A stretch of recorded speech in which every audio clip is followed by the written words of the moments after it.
host, Johnny Ray. And on this podcast, we talk all things sports from our own perspective. You may agree or you may disagree, but all I do is ask that you listen. So come on in, buckle up, and let's take a ride.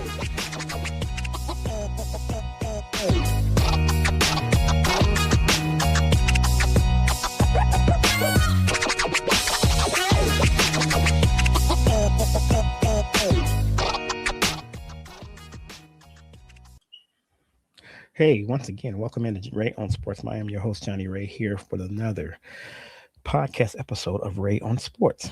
Thank you guys for tuning in. Thank you guys for listening. Thank you guys for listening to the podcast and download the podcast.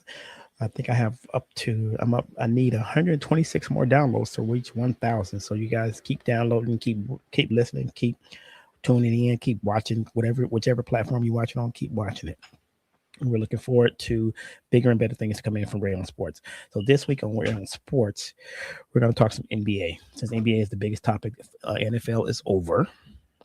Super Bowl is done. The Seattle Seahawks are the NFL Super Bowl champions. And did I watch the game? Yes, a little bit. Was I rooting for anybody? No, because I didn't have a dog in the fight.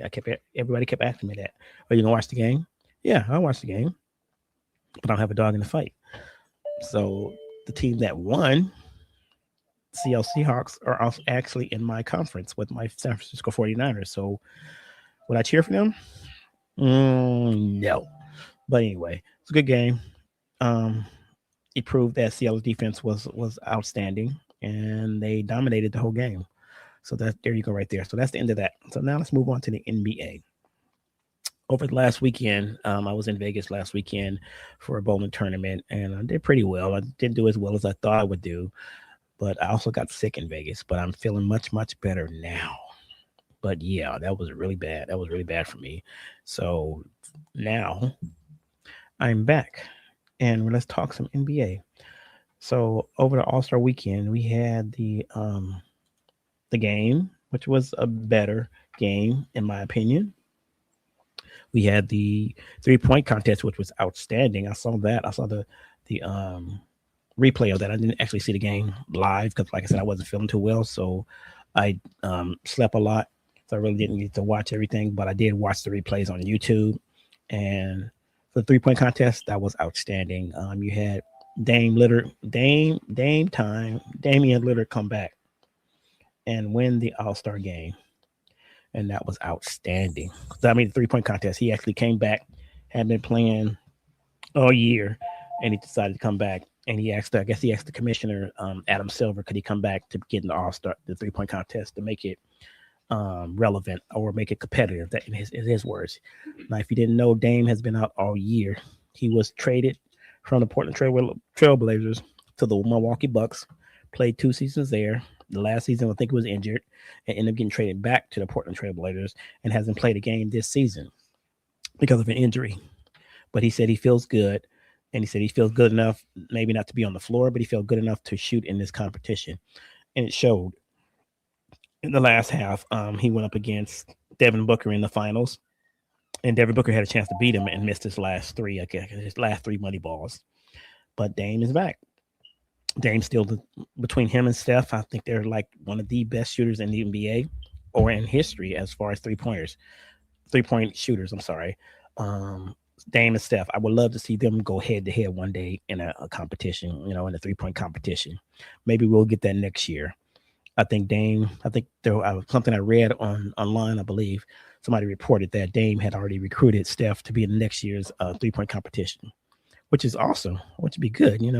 You had some new guys in there. You had some players in there that I don't think, in my opinion, they could have been there. Just because you shoot a 3 don't mean you could be in the 3-point competition. And here's the thing about the 3-point competition. If you're a shooter, it doesn't matter. You can shoot from anywhere. If you're just a 3-point shooter where you spot up and you can hit, that's good. But if you can take it off the dribble and shoot like a Steph, like a Dame, take over a game and shoot, then that's considered a legitimate shooter right there, because Dame and Steph are legitimate shooters. I believe Reggie Miller was one of those guys who was a legitimate shooter like that. Larry Bird was one of those guys who was a legitimate 3-point threat. The guys now, everybody shoots threes, so um, it's not really fair competition right now because from center from right now they call it positionless basketball. Like everybody plays every position, which is crazy to me, but it happens. So um, I don't I don't care for a big man to go out there and shoot three. I don't want Victor Wembanyama going to the 3-point line shooting from three because then next year they're going to be like, well, put Victor Wembanyama in the 3-point competition. No, he shouldn't be in there. He can't be in the dunk competition because he's 7'10", 8'5", or something like that. But he should not, just because he can shoot like that. And I think what that equates to is today's NBA, today's basketball is different. Everybody's shooting threes. I think I've talked about this before on a podcast before about how the game has changed from it used to be you had a point guard, you had a shooting guard, you had a small forward, you had a power forward, and you had a center.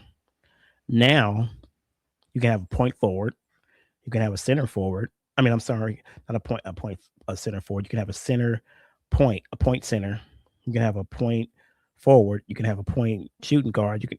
Everybody plays its positionless basketball. So if you try to define who a person is, like okay, the top point guards, you can't really define a point guard because they don't play like a point guard. Back in the day, when you were a point guard, you ran the offense. You ran the offense. You didn't usually just come down on the floor and take your shot and that was it. You actually ran the offense. And what I mean by that, Magic Johnson's a perfect example. He led the league in assists because he ran the offense. Every time he did not take the shot, but he navigated the offense. He said, "You move here, you go there, you go there." And then when he's coming down on the fast break, he had eyes. They said he had eyes behind his head, but he would find you if you were running on the side of him. He would know you were there. He'd find you and get the assist, and that's why he led the league in assists. He averaged. I don't know. I forgot what his final numbers were as far as points wise. But it wasn't that much. It wasn't like he was averaging 50, 60 points a game, but he's averaging over 10, 12 assists a game. But that's what the game has come to. Him, I say Steve Kerr was a point guard. Or actually, Steve Kerr was a shooting guard. Steve Nash was a point guard, one of the greatest point guards. John Stockton, one of the greatest point guards. Bob Cousy, great point guard. Those guys define the word of point guard. His average stats, Magic's average stats. I don't think this is. Wait a minute. Let me see if they got his overall stats for his entire year. So I'm looking at something online on stats.com or something like that, whatever it's called, stats.com. And over his year, the most he averaged in scoring was maybe 23 points a game. He averaged like 20% from the three max. The highest he ever averaged from the 3-point line was 23.5. His free throw percentage was the highest, was like 90%. His rebounds average, but he used to average a triple double. So his highest average on rebounds was like 9.6 a game, and his highest average in assists was 13. Was it 13.1 in 1984, 83, 84 season? He averaged 13.1 assists per game. But like I said, he was a point guard, so his scoring was down, but his assists were up. He averaged in 1984. He played 67 games, and he averaged 17 points a game, 17.6 points a game. Field goal percentage was like 56.5. He averaged like 20.7 20.7% from the 3-point line, 81% from the field goals, and averaged 13.1 assists and 2.2 steals a game. So that was the all around. That's what they call the all around point guard. Compare him to Stockton. You compare him to Steve Nash. Those are the kind of numbers they get as a point guard. Chris Paul just bless his heart. He just retired. He finally decided to retire, but he was one of the last great point guards. But then after that, when that new I will say the new field of players came in, or it's not the new era of players came in.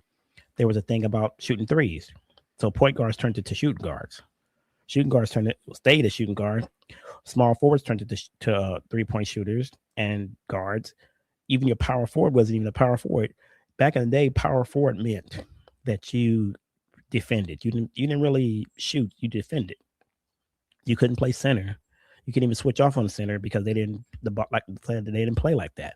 But now, when you play on the team, you either have to have, in my opinion, you have to have one or two things. You either have to have a good shooting stroke, or you got to play some great defense, and that's what's making it in the NBA today. Not saying that the game is bad. Actually, the game is more exciting with the threes and the centers shooting threes and centers dishing the ball like Jokic, yeah, Nikola Jokic. He's leading the league right now in triple doubles, and he's plays center. Get that, but he's also averaging maybe 24 to 35 points a game. Not even 35. I think he's like entering like 24 points a game. But that's one of the things. Jokic. Oh, Jokic stats. There you are, right there. So Nikola Jokic right now is averaging. What is he averaging?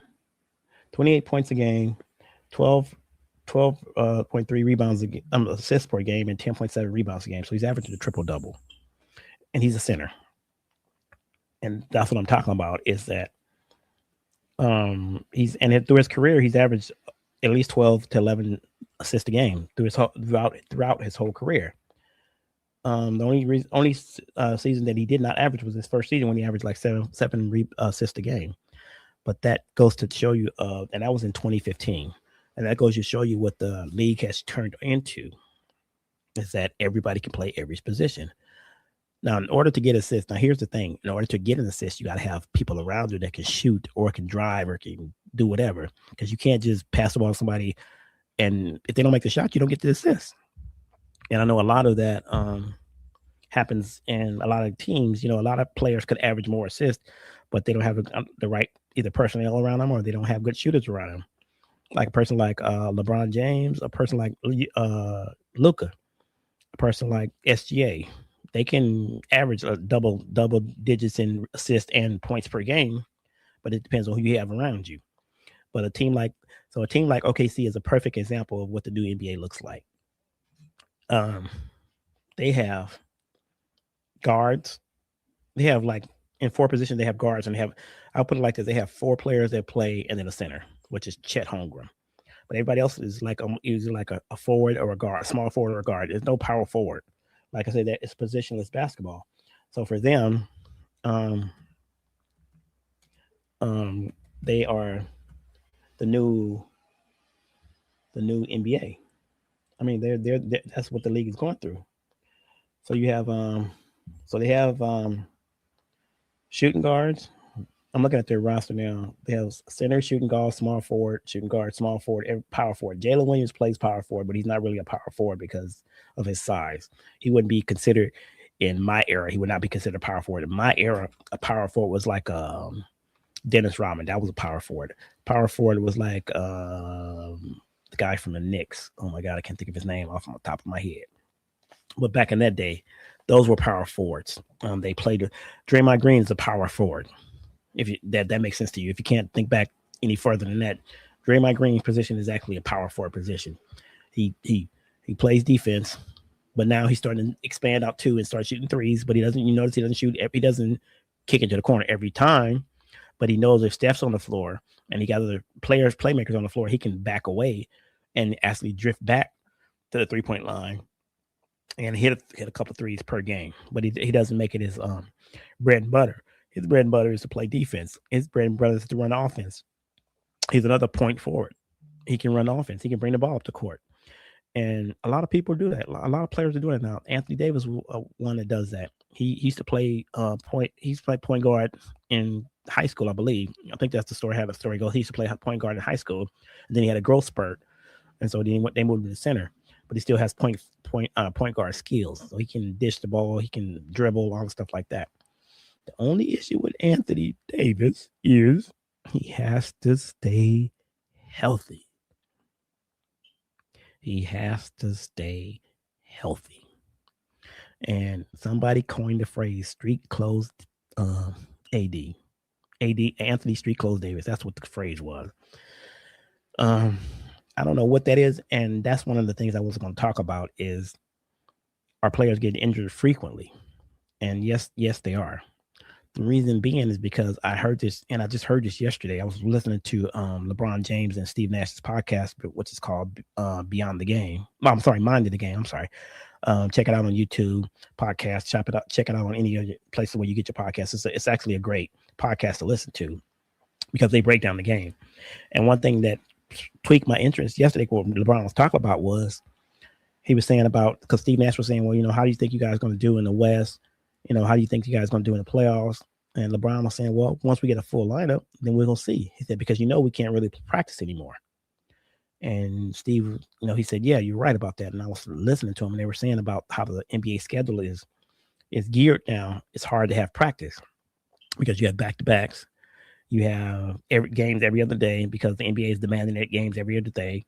And it's not, I think, in my opinion, I think what the NBA is doing is trying to get it to all these people, all these markets who say that they don't get enough playing time, on air, or they don't get enough air time. So there's a lot of teams out there that have, great players, but a lot of people don't see them. So what they try to do is these high profile teams like Lakers, the Knicks, the Celtics, the Bucks, the Spurs, now OKC, the Warriors, when they play somebody, they try to put them on TV as much as possible so people can see them. I remember back in the day, you didn't really catch, like, especially on the weekends, you didn't catch like 4 or 5 NBA games on the weekends. You probably catch like 1 or 2. Now on any given day, you can catch 3 to 4 games on air. And that's because, everybody's trying to showcase their talent. Every team wants to showcase their talent. It's done for 2 different things. One, it's done for the fans. 2, it's probably done for the organization itself, to try to get the organization out there, promote them, trying to promote other players to come there, see what we're working with. Hey, look, this is what we got over here. If you guys want to come. Because a lot of other players that are on other teams, in my opinion, probably look at these teams and says, well, I wonder if I go there, what would it be like? Let me go turn on the TV and watch them play. Or they play against them and says, okay, would I want to play with that? Yeah. Or do I really want to play with that? Nah. So it all depends. It all depends on, what kind of mindset you have as a player. So that's what's going on in the NBA. But like I said, that injury thing is really bad because a lot of players are just, going down. SGA just went down. Anthony Davis is down. I was reading stories today about people getting shut down for the season already. What's his name? Oh my God. See, I keep saying what's his name. Kyrie Irving is shut down for the rest of the season. He hasn't played any time this season, but now, so let me put it like this. For Kyrie Irving to get shut down, which means that Dallas don't think they're going anywhere. That's the reason for him being shut down. Same thing with Sabonis and Zach LaVine from the Sacramento Kings. They're both getting shut down for the season. I'm sorry. And I believe the reason is because of where the team is ranking, and they're looking at it and saying, yeah, we're not really going nowhere. So why would we risk putting them out there, rush them back and get them put them out there for what? For us to get knocked out and, end the season. So for them, it's not meaningful for them to use their star players, especially with the injury that they have them out there trying to push through a season when they know they're not going nowhere. A team like Milwaukee is trying to do the same thing with Giannis, but I saw an interview on Giannis Giannis said he's healthy. He's ready to play and he wants to get out there. But the Milwaukee Bucks, I don't know if they're tanking or because there's a story. I don't know if you heard about the story. There's a story that Giannis does not want to be there anymore. From the interview that I saw, he wants to be there, but he's saying if they can't get better, in my opinion, this is what I derive from it. It's like, yeah, I want to be in Milwaukee. I want to spend my life in Milwaukee. But if you can't guarantee or you can't get me people in here that we can make a run for a championship, then why am I wasting my time? Why am I wasting my years here? I can go somewhere else and win. And that's no slight to the city. That's no slight to the fans. That's just, the mentality of wanting to win. He's already won a championship in Milwaukee, but he wants to win more. So he figured that if he stays there, it's not going to happen because a lot of players are not coming to Milwaukee. Because other teams have more glitter and glamour and glitz to offer other players than just Milwaukee. And like a team like Cleveland had LeBron. LeBron won a championship for him. Then he left. He went to Miami, won 2 down there, and he came back to Cleveland and won another one. I think that's right. 4, yeah. Is there 4? 3. I gotta look at that. But I think I think he won in Cleveland. Went down to Miami, won two, came back, went to the finals again in Cleveland, and then came to the Lakers and won a championship. People call it the bubble championship. People say it don't really mean nothing, but yes, it does because in the record books it shows in the championships.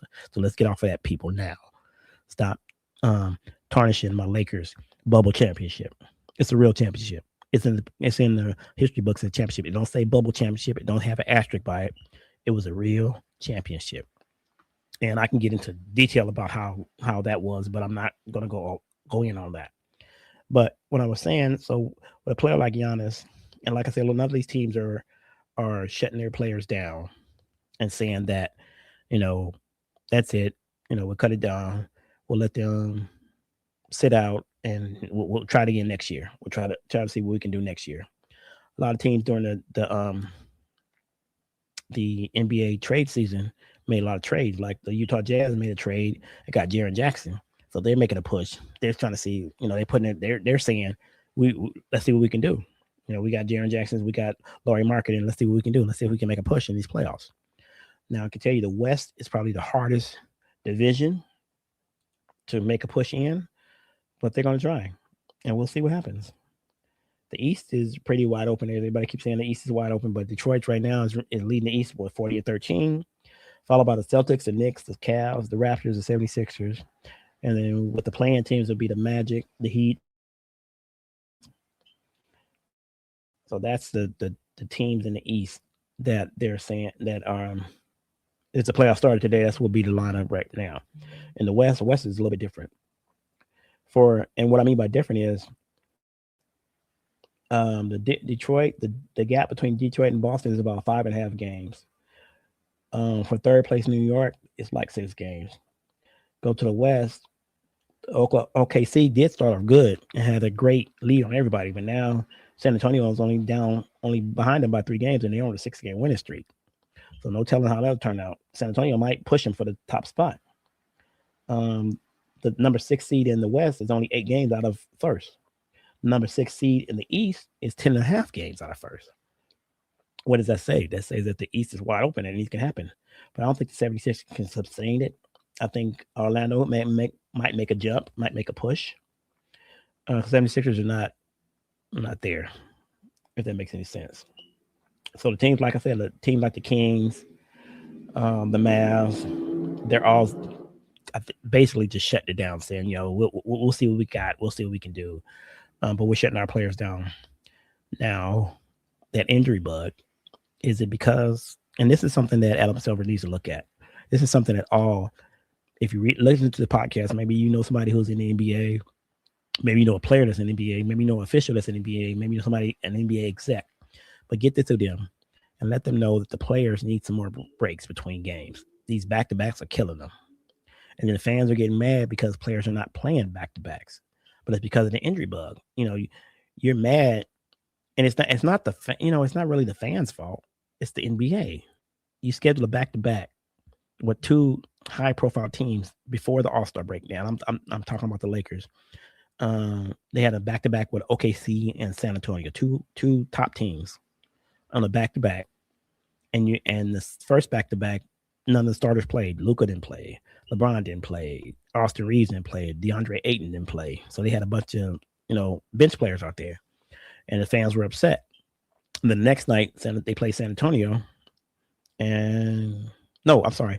The first night they played San Antonio, and San Antonio blew them out the water. I think Victor Wembanyama had like 35 points in the first quarter.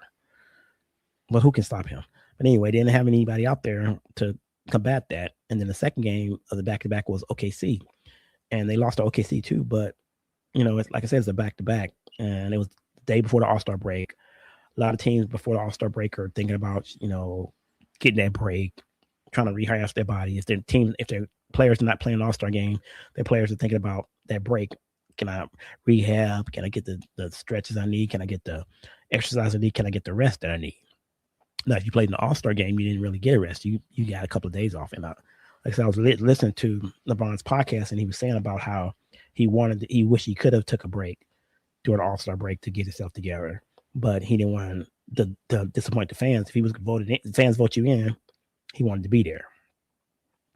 But as we go into the tail end of the season, the last 30, I think 20 to 30 games coming up, we'll see what teams come rise to the top. And that injury bug is going to be a big, huge factor. Like I said, SGA is out right now. Anthony Davis is out right now. Kyrie Irving is out. A lot of players. Austin Reeves is coming back. Luka's coming back. Luka was out before the NBA All Star break, but I think it was more precautionary reasons than anything because they said he pulled a hamstring in the San Antonio game. No, sorry, the game before that. They said he pulled a hamstring, and I think if it was, I'll put it like this: if it was playoff time, I don't think he would have missed the game. I think he would have tried to play through it, but because of the where they were in the season, because it was close to All Star break, they kind of allowed him to take a break. And a lot of teams do that. If you don't know, they will do that. DeAndre Ayton's supposed to be back. So I'm looking at my Lakers now, and they're saying that Doncic, Reeves, and Ayton should be ready for Friday against the Clippers. And as I pivot to that, that's one of the trades that happened with the Clippers. Clippers were rolling, and then they traded away James Harden, and they traded away Ivica Zubac. And it like kind of like, okay, why would you do that? Why would you trade away James Harden and your best center? But I think in their minds and their opinions, maybe they thought, they can do better without him. I don't know. I don't know what the front office thought, but that's the move that they made. You have Kawhi there. Of course, Kawhi is a consummate professional. You got him there. But I don't know. I don't know about the Clippers.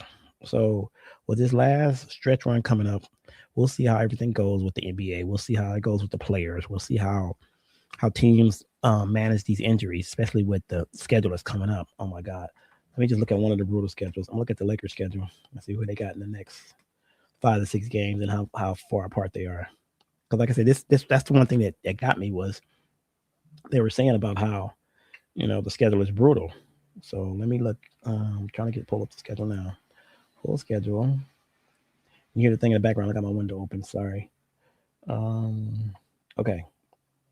So as of now, the Lakers have games Friday the 20th, Sunday the 22nd, Tuesday the 24th, Thursday the 26th, Saturday the 28th, Sunday the 1st, Tuesday the 3rd, Thursday the 5th, Friday the 6th, Sunday. You see where I'm going with this? A lot of teams every other day they're playing. So you wonder as a fan and as a player, when do we get a break? And when can we practice? Because there's no practice time right there. But I think the majority of these are at home. They go on the road twice. They go to Phoenix and Denver. In one in Phoenix at the end and Thursday the 26th, February 26th. I'm sorry, then they go to Golden State. So that's like almost like a back to back because you're in Phoenix. You play Phoenix that night, the 26th at 6:00. Then you jump on a plane and you get to Golden State, and then you rest, and the next day you play at 5:30. Where's the practice time at? And it's not just the Lakers. It's a lot of teams in the NBA. That's their schedule. That's how their schedule is running. It's just it's this league has to do something better about this. If not, what's going to happen is a lot of these teams are not going to make it through the season. Let's look at another team and see what their schedule looks like. I'm trying to just look at these different teams and see if it's the Lakers. It's only the Lakers that have a bad team, bad schedule, but I think everybody's bad like that. Boston Celtics, let's see there. Let's look at their schedule real quick and see how bad they're. Okay. Here we go. Okay, Boston, almost the same. They play Thursday, which is tonight today is January 19, 2026. For those who, when I say which is tonight, Boston plays tonight, Thursday, then they play Sunday, then they play Tuesday, then they play Wednesday, then they play Friday, then they play Sunday again, and then it was Sunday and Monday against two good opponents, 76ers and the Bucks. And then they get a day off and they play Wednesday against the Hornets, and then at Friday. See, so it's all the teams they're trying. It's like the NBA is trying to push all these games together and pack them before the playoffs start. So this is going to be a hard run for any team. And I just picked the Lakers because that's my team, but I can look at any other team and see the same thing. They have almost the same schedules. So one of the thoughts process. I think Steve Nash said this off of Mind the Game, or which comes on YouTube channel. If you don't know where it is, it's on YouTube. It's called Mind the Game with Steve Nash and LeBron James. And one thing he said was maybe they should start the preseason a little bit earlier, or training camp a little bit earlier. That gives them a cushion before the season starts, as well as knock off the back-to-backs, and maybe players can be better or not get injured as much, because a lot of the times fans are upset because they go to see their favorite player play and he can't play because he's injured. And why is he injured? He might not be injured, but he might be resting because he just played and they just flew. So let's put it like this. You got a ticket to a game to see SGA. And you're a fan, you're an SGA fan, but you live in Minnesota. Okay. So they're coming to your town to play. You buy a ticket for the game because I want to see SGA play. But then the night before, they play at home against an opponent, a high-level opponent, like, say, the San Antonio Spurs, and they take it to the limit.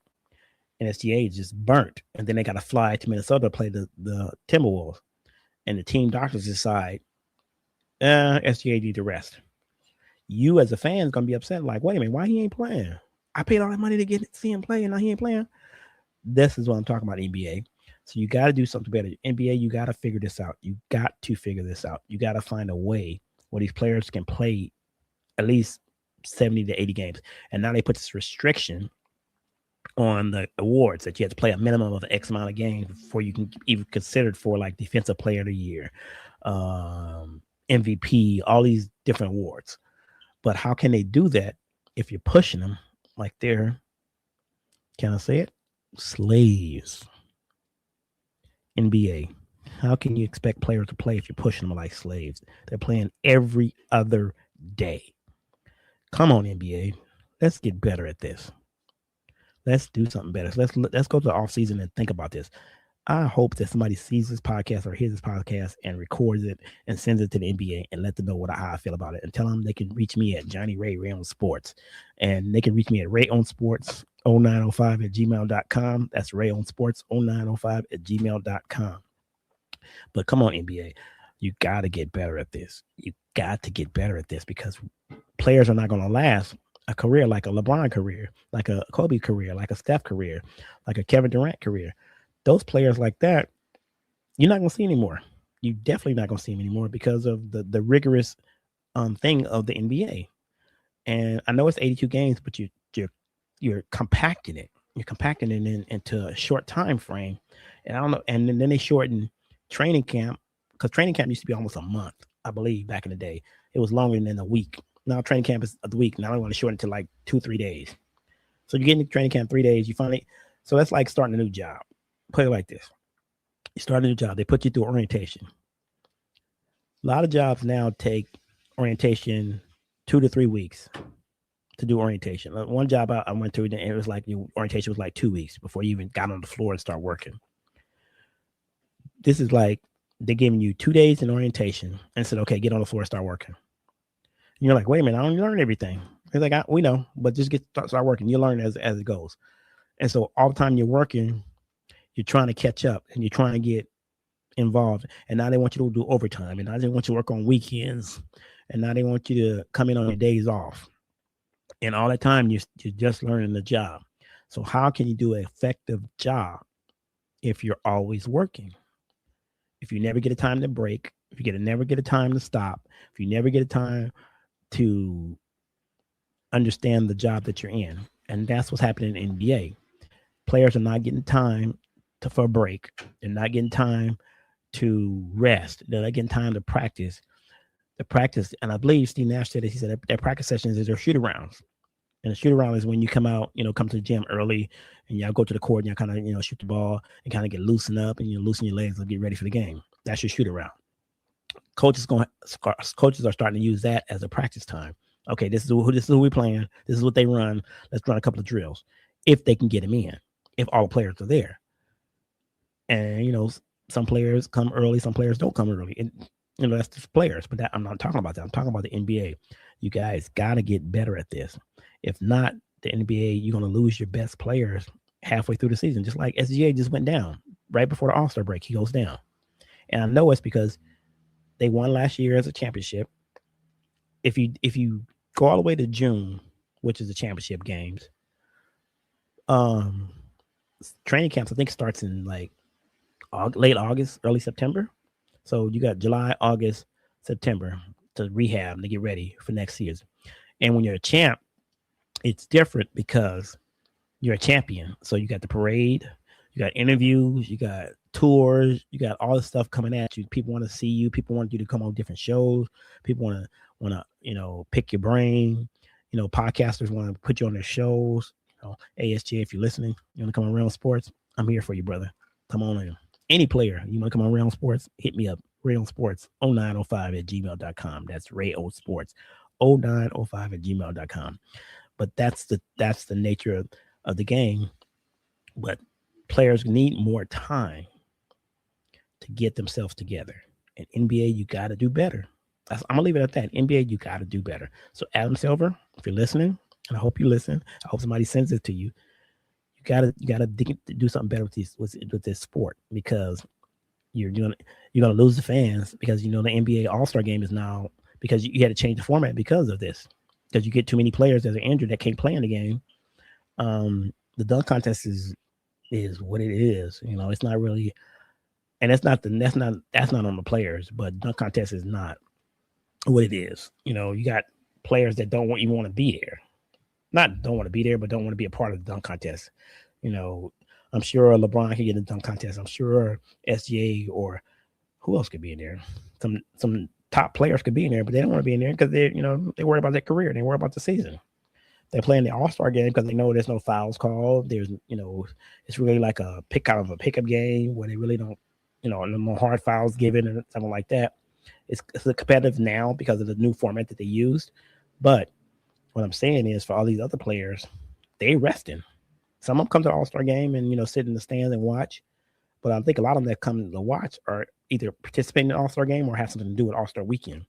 But you've noticed a lot of players do not come because they're resting. They're either hurting or they're trying to rehab, or if they come, they might feel enough, much better to come. Or if it's close to them, like their All-Star game was in LA. So a lot of, Clipper players, Laker players, Golden State players, Sacramento players, they probably came down because it wasn't that far to go. But if you're in New York and you're a Knick and you're not part of All-Star weekend, and I need to rehab, why am I flying out to LA, get a flight, get a hotel, go to the events, hang out with my boys, and then fly back and then try to get ready for the season? I might well just stay home. That's what I would look at it as. And that's just in my opinion. They might think different. They might say, yeah, I want to stay. Or if you're obligated to be there, like if you have a sponsor that's there and they say, hey, we need you to come because, you're a representative of our brand. So we need you to come to do an appearance or whatever like that. Then, players will come. But for the majority of players, I would say 85% of the roster probably don't even show up for All-Star weekend because there's nothing for them to do. So if I'm hurting or if I'm going through injury, yeah, I'm gonna stay at home, or I'm gonna go relax. Like I think one of the players said that he was going out of town for the weekend. They said, where are you going? He said, I'm going out of town. He's going to relax, rest and relax, get away from it a bit because he got that time off. So I think that's almost a week off. So he got a week off. So he went back and relaxed for a week and then come back, ready to go. And I think NBA, you need to do something better. I'm gonna go back to that again. NBA, you got to do something better. You have to figure this out. You have to make it so the players are not getting hurt as often as they are now. And every star player is getting hurt in one way or the other.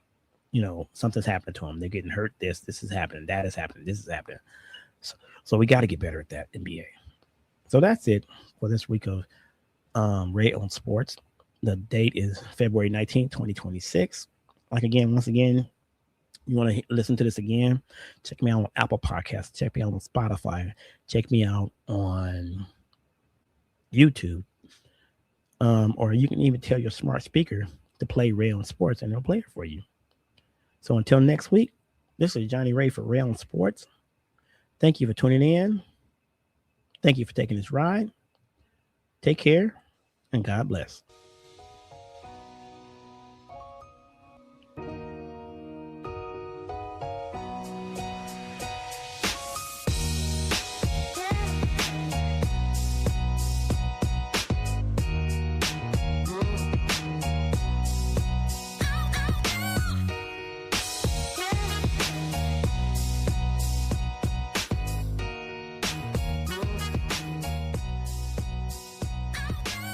Ray on Sports is sponsored by nobody.